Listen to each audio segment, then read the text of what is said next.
حضرت مریم علیہ ابن السلام کی والدہ نے حالت حمل میں یہ نذر مانی تھی کہ اے رب میرے، میں تیرے لیے منت مانتی ہوں کہ جو میرے پیٹ میں ہے وہ خالص تیری خدمت کے لیے رہے گا۔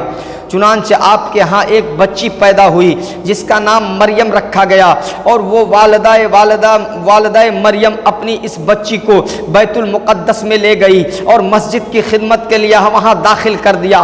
بیت المقدس کے متولیوں میں حضرت زکریا علیہ السلام بھی تھے، اور آپ مریم کے عزیز بھی تھے۔ آپ کی اہلیہ مریم کے خالہ تھی، اس لیے مریم کو آپ نے اپنی نگہبانی میں رکھا۔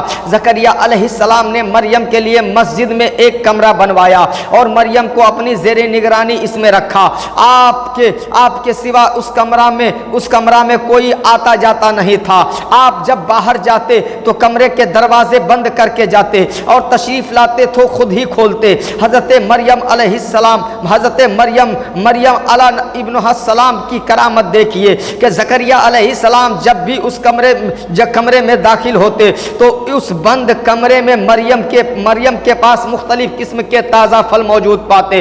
گرمیوں کے پھل سردیوں میں اور سردیوں کے پھل گرمیوں میں وہاں رکھے ہوتے۔ حضرت زکریا علیہ السلام نے یہ صورت دیکھی تو فرمایا اے مریم، یہ پھل تمہیں اس بند کمرے میں کون دے جاتا ہے اور یہ پھل کہاں سے آتے ہیں؟ حضرت مریم نے فرمایا وہ اللہ کے پاس سے آتے ہیں اور جسے چاہے بے حساب دے۔ حضرت زکریا علیہ السلام کی عمر شریف 75 سال سے بھی زیادہ تھی۔ سر انور سفید ہو چکا تھا اور آواز مبارک میں بھی ذوف آ چکا تھا، اور آپ کے ہاں اولاد نہ تھی۔ آپ نے خیال فرمایا کہ خدا تعالیٰ مریم کو بے موسم کے پھل عطا فرماتا ہے تو مجھے بھی اس بڑھاپے میں جب کہ میری بیوی بھی بانجھ ہے، یقیناً اولاد دینے پر قادر ہے۔ اس خیال سے آپ نے اسی جگہ جہاں آپ مریم کے پاس بیٹھے تھے دعا کی کہ اے اللہ مجھے اپنے پاس سے صاف ستھری اولاد دے، بے شک تو دعا سننے والا ہے۔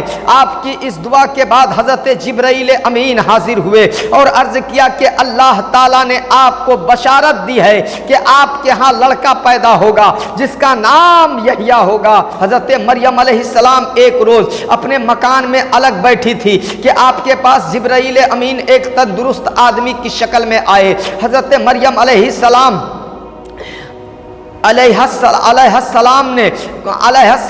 نے جو ایک غیر آدمی کو اپنے پاس موجود دیکھا تو آپ نے فرمایا تم کون ہو اور یہاں کیوں آئے ہو؟ دیکھو خدا سے ڈرنا ہے، ڈرنا میں تجھ سے اللہ کی پناہ مانگتی ہوں۔ حضرت جبرائیل امین نے کہا ڈر مت، میں اللہ کا بھیجا ہوا ہوں اور اس لیے آیا ہوں کہ میں تجھے ایک ستھرا بیٹا دوں۔